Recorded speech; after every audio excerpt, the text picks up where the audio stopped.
கங் கணபதியே நம. அனைவருக்கும் வணக்கம்.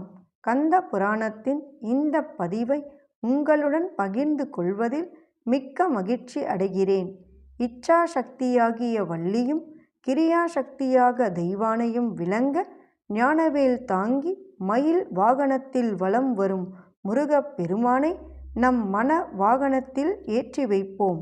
16 பேறுகளையும் தன் 12 கைகளாலும் வாரி வழங்குவான் நம் வடிவேலன்.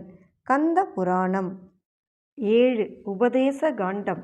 அதில் 85 4 வித சிவலிங்கங்கள்.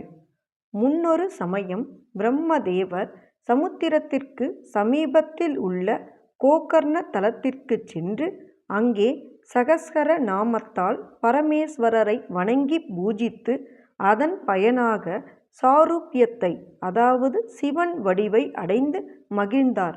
அவரைப் போலவே இந்திராணியின் நாயகனான தேவேந்திரனும் அவரை 1000 தாமரை மலர்களினால் சகஸ்ர நாமார்ச்சனை செய்து அதன் மகிமையால் இந்திரனுக்குரிய சகல போகங்களையும் இந்திர பதவியையும் அடைந்தான். இம்மாதிரியாகவே இன்னும் அநேகரும் சிவ சகஸ்ர நாமங்களினால் அர்ச்சனை செய்து வெகு எளிதில் தாங்கள் கருதியனவற்றை எல்லாம் அடைந்து மகிழ்ந்திருக்கிறார்கள். ஆகையால் மானிடர்கள் நம்பிரானை 1008 நாமாக்களினாலாவது அல்லது 108, 24, 12 நாமாக்களினாலாவது இலைகள், புஷ்பங்கள் அல்லது அக்ஷரங்கள் ஆகியவற்றால் தினம் தவறாமல் பக்தி சிரத்தையோடு பூஜித்து வழிபட்டால் கருணை கடலான உமையொரு பாங்கர் அவர்கள் அனைவருக்கும் சகல விதமான மனோ விருப்பங்களையும் கொடுத்தருள்வார் என்பதில் சந்தேகமே கிடையாது. அருள், பொருள், இன்பம் ஆகியவற்றை அடைய விரும்பியவர்கள் நிச்சயமாக பாக்ய பூஜையை செய்ய வேண்டும். ஈஸ்வரனுக்கு பாக்ய பூஜைக்கு தேவையான பூஜா திரவியங்களை சேகரிப்பது போலவே மானசீக பூஜையிலும் அதற்கு தேவையான பூஜா திரவியங்கள் அனைத்தையும் மனதினால் கருதி வைத்து கொள்ள வேண்டும். தன் மனதிற்கு பிரீத்தியான நெய்வேத்தியங்களினாலும் பூஜா திரவியங்களினாலும் தன் விருப்பப்படி அமைக்கப்பட்ட ஒரு சிவலிங்கத்தில் பூஜை செய்து வணங்கினால் ஆண்டவர் சகல விதமான மனோ விருப்பங்களையும் நிறைவேற்றி வைப்பார். மற்ற பூஜைகள் எல்லாவற்றை காட்டிலும் இத்தகைய மானசீக பூஜையே எல்லாவிதமான விருப்பங்களையும் கொடுக்கக்கூடியதாகும். இந்த பூஜைக்கு கால நியமமோ தேச நியமமோ ஸ்தல நியமமோ எதுவுமே கிடையாது. தன்னுடைய மனமானது ஒன்றுபட்ட நிலையில் எங்கே நிலைத்திருக்கிறதோ அங்கேயே மானசீக பூஜையை செய்ய வேண்டும். இவ்வாறு மானசீக பூஜை செய்து பலர் தங்களுடைய இஷ்ட சித்திகளை எல்லாம் அடைந்து சம்சார பந்தத்திலிருந்தும் விடுதலை அடைந்திருக்கிறார்கள். இவ்விதமாக இந்த சிவ பூஜை இருதரப்பட்டதாக விளங்கி வருகிறது.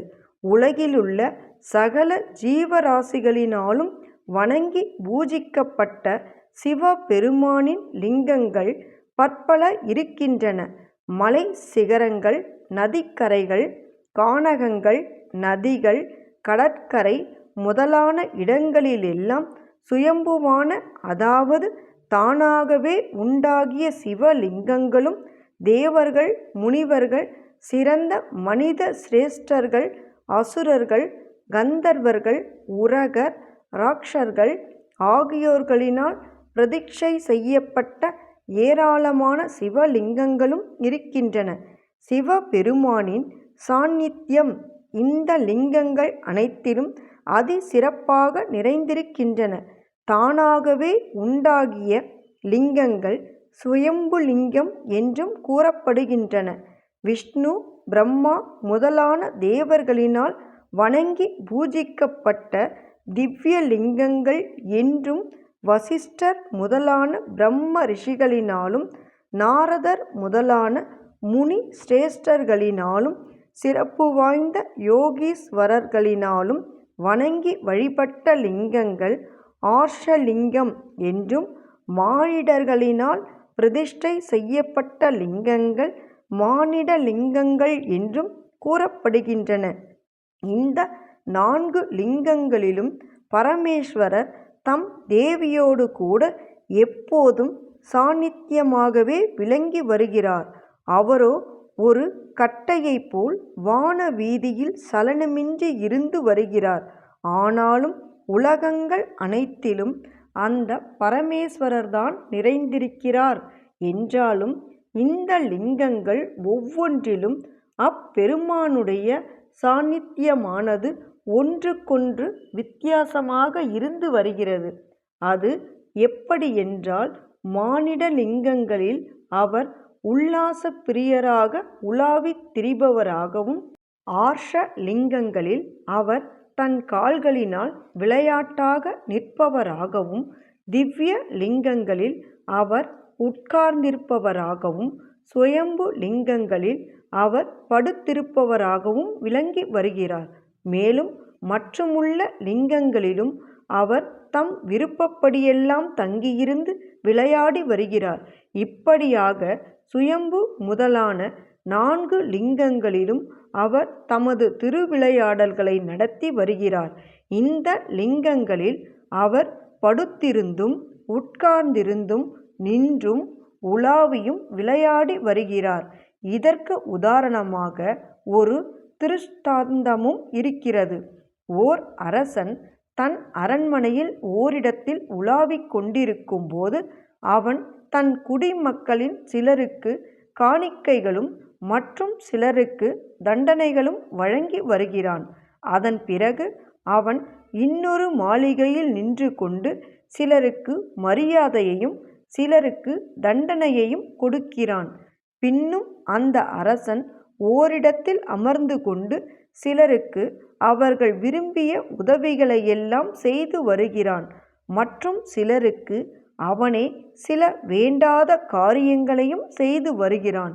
மேலும் அவன் ஓர் இடத்தில் படுத்துக்கொண்டும் இருக்கிறான். அந்த அரசன் உலாவித் திரியும் வழிகளும் அலங்காரம் செய்யப்பட்டு அதிசிறப்பாக விளங்கி வரக்கூடும். அவன் காலினால் நின்று கொண்டிருக்கும் இடத்திலும் அதிகமாக அலங்காரம் செய்யப்பட்டிருக்கும். அதிலும் அவன் உட்காரும் இடம் அதிசிறப்பாக அலங்கரித்த வண்ணம் காட்சியளிக்கும். அவன் படுத்திருக்கும் இடமோ அதைக் காட்டிலும் அதிகச் சிறப்பாக விளங்கி வரும். இதைப் போலவே ஸ்ரீ சிவபெருமானுடைய ஸ்வயம்பு முதலான லிங்கங்கள் அனைத்திலும் அலங்கார பேத விசேஷமும் சாநித்திய பேதமும் ஏற்படுகின்றன.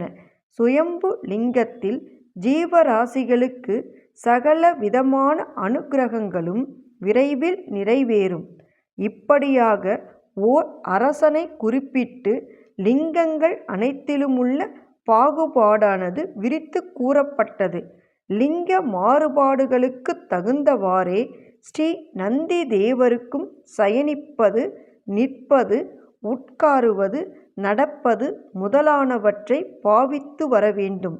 ஆகையால் ஸ்வயம்பு, திவ்யம், ஆர்ஷம், மானுஷம் முதலான லிங்கங்களில் இஷ்ட சித்தியை அடைவதற்காக மலர்களினாலாவது இலைகளினாலாவது ஸ்ரீ சிவபெருமானை பக்தி பெருக்கோடு பூஜித்து வணங்குபவர்களுக்கு அப்பெருமான் அவர்கள் விருப்பங்கள் அனைத்தையும் கொடுத்தருள்கிறார். ஆகையால் ஒருவன் சகல மங்களங்களையும் அடைய விரும்பினால் வேதாகமங்களில் குறிப்பிட்டிருக்கும் விதிமுறைப்படி அனுக்கிரகத்துடன் உபதேசம் பெற்று லிங்க வடிவத்தில் உமாபதியை பூஜித்து வணங்கி வரவேண்டும். இவ்வாறு சூத முனிவர் கூறி முடித்ததும் அவரை நோக்கி, சௌனகர் முதலான முனிவர்கள் அனைவரும் தவஞானியே, ஸ்ரீ மகாவிஷ்ணுவே குரு, பிரம்மதேவரே குரு, ருத்திரமூர்த்தியே குரு, தந்தை, தாய், சகோதரன் ஆகிய அனைவருமே குரு, ஸ்ரீ சிவபெருமானே குரு என்று அனைவரும் கூறுகிறார்கள். தாங்களும் இப்போது அவ்வாறே குருவின் உத்தரவுப்படித்தான் வேதாகமங்களினால் குறிப்பிடப்பட்ட சிவ பூஜையை செய்து வர வேண்டுமென்று சொல்கிறீர்கள். ஆகையால் குருவென்று அழைக்கப்படுகிறவர் யார்? மேலும் இப்போது சிலருக்கு குருக்கள் இருந்தும் வருகிறார்களே, அவர்கள் அனைவரும் எந்த குருக்களுடைய குலத்தில் உதித்தவர்கள்? அவர்களைப் பற்றியும் தாங்கள் எங்களுக்கு கூறி விளக்க வேண்டும் என்று கேட்டுக்கொண்டார்கள். எண்ணிய பொருளை அருளச் செய்யும் கந்த புராணத்தை காதலுடன் இப்புவியில் படிப்போர், கேட்போர், நினைப்போர் யாவரும் பசு, பத்தினி, உறவினர், புத்திரன் ஆகிய அனைவரோடும் ஆனந்த வாழ்வை வாழ்ந்து இந்திரனைப் போல தலைமைத்துவமும் இன்பமும் மிக்க வாழ்வையும் வாழ்ந்து இறுதியில் பரமானந்த நிலையாகிய சிவபத பேரும் பெறுவர். வேலும் மயிலும் சேவலும் துணை. கந்த புராணத்தின் தொடர்ச்சியை தொடர்ந்து கேட்க நமது ஆர்கேஎன் காலம் சேனலை சப்ஸ்கிரைப் செய்து பெல் ஐகானையும் கிளிக் செய்யுங்க. இந்த பதிவினை நமது ஆன்மீக அன்பர்கள் அனைவருக்கும் மற்றும் புராணங்களை கேட்க விரும்புபவர்களுக்கும் ஷேர் செய்யுங்க. பிடித்திருந்தா மறக்காம லைக் பண்ணுங்க, கமெண்ட் பண்ணுங்க. தொடர்ந்து கேட்பவர்கள் அனைவருக்கும் எனது மனமார்ந்த நன்றி.